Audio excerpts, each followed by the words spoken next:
Mohon perhatian, pintu teater satu susah dibuka. Bagi para penonton yang telah memiliki tiket, silakan masuk melalui jendela. Terima kasih.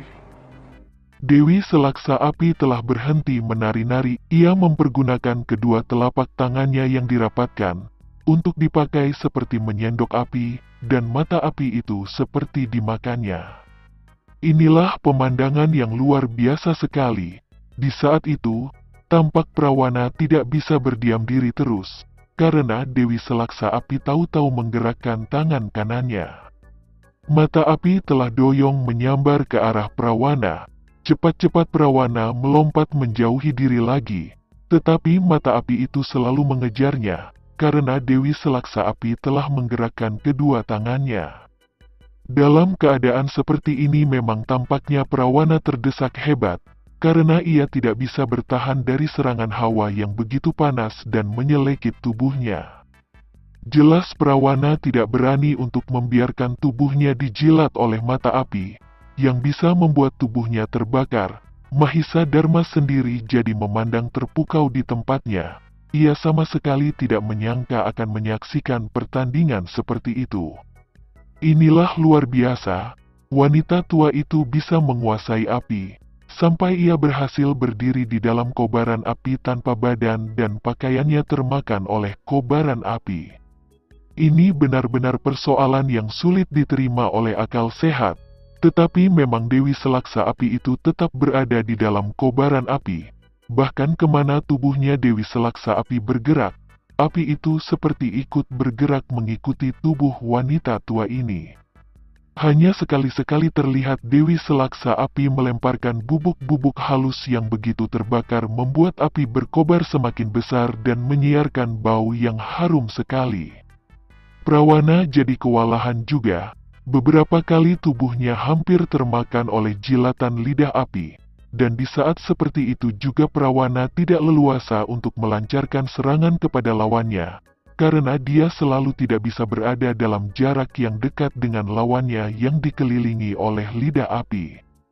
Dengan berada di dalam kobaran api, justru Dewi Selaksa Api seperti tengah mandi dengan ida api, dan yang menakjubkan semangat dan kepandaiannya seperti bertambah beberapa kali lipat. Yang berkhawatir terhadap keselamatan Prawana bukan hanya Mahisa Dharma saja karena pekok, yaitu si Biruang Putih, juga telah berulang kali mengeluarkan suara pekikan perlahan, seperti juga ia tengah berkhawatir sekali, di mana matanya menatap tajam sekali ke arah pertempuran antara majikannya dengan Dewi Selaksa Api itu. Di samping itu hawa di dekat Dewi Selaksa Api sangat panas sekali. Kau curang, kau berlaku licik dalam pertempuran ini, kau mengandalkan api sebagai senjatamu. Teriak Prawana tak terima. Justru aku sejak dulu bergelar Dewi Selaksa Api. Kau sudah mengetahui itu, kau boleh mempergunakan segala macam senjata. Aku tidak akan melarangnya untuk dipergunakan dalam pertandingan kita ini. Sedangkan aku hanya akan mempergunakan senjataku yang satu ini, ialah api. Dan selesai berkata, Dewi Selaksa Api mengeluarkan suara desisan lagi. Kedua tangannya digerak-gerakkannya, sehingga lidah api telah menyambar-nyambar tidak hentinya ke arah Prawana. Keadaan seperti ini memaksa Prawana jadi terdesak mundur. Karena kewalahan tidak mungkin bisa mendekati lawannya yang mengandalkan api sebagai senjatanya, Prawana setelah melompat menjauhi diri dari Dewi Selaksa Api, menoleh kepada Mahisa Dharma sambil berteriak, "Hei bocah kecil! Kau sebagai saksi mengapa berdiri bengong saja di situ? Apakah kau buta dan gagu? Bukankah kau melihat dia berbuat curang? Mengapa kau berdiam diri saja?" Mahisa Dharma jadi bingung juga. Ia tidak mengetahui apa yang harus dilakukannya. Bocah kecil, dalam pertandingan orang boleh mengeluarkan kepandaian apa saja yang dimilikinya, bukan? Tanya Dewi Selaksa Api kemudian. Benar, menyahuti Mahisa Dharma gelagapan. Nah tua bangka, kau dengar sendiri bukan? Saksi kita mengatakan dalaran pertempuran kita berhak untuk mempergunakan senjata apa saja. Dan senjataku hanya ini. Api, seru Dewi Selaksa Api membantah tuduhan berbuat curang yang dituduhkan Prawana. Muka Prawana jadi berubah merah, tampaknya ia mendongkol. Itu merupakan perbuatan curang. Bukankah kita tengah mengadu ilmu? Mengapa kau mempergunakan api? Balas Prawana tak terima. Memang kita tengah mengadu ilmu, dan kita sekarang tengah bertanding, tetapi justru aku telah berhasil melatih diri untuk menguasai api. Jika memang kau memiliki ilmu untuk menaklukkan api, silahkan kau juga mempergunakannya. Aku tidak akan melarangnya, sahut Dewi Selaksa Api menantang Prawana. Mendongkol sekali Prawana, sampai akhirnya ia menjejakkan kakinya, tubuhnya melompat ke tengah udara, sambil menghantam dengan tangan kanannya.